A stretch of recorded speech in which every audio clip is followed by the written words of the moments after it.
Мы 6-й год проводим конкурс «Атлас-Есть», и в этом году хочу особо отметить, что он стал интернациональным. Почему? Вот вы, наверное, видели в репертуаре очень много интересных, ярких голосов.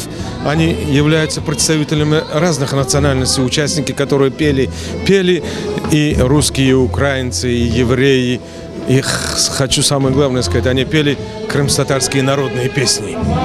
Они прониклись, они вошли в этот образ, и я хочу сказать, что у них это получается. Вот, к большому сожалению, было бы неплохо, если бы наши политики услышали этих детей, и тогда бы мы больше друг друга понимали. Их не оценить нельзя было. Все то, что они говорили, они от души.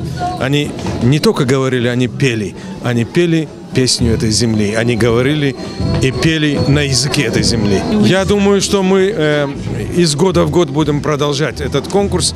У нас будет расширяться, будет много номинаций очень интересных. У нас будет на следующий год еще и художественное слово, мастерство художественного слова, там, где будут читать стихи, там, где будут какие-то драматические сценки. То есть мы будем в дальнейшем еще и совершенствовать.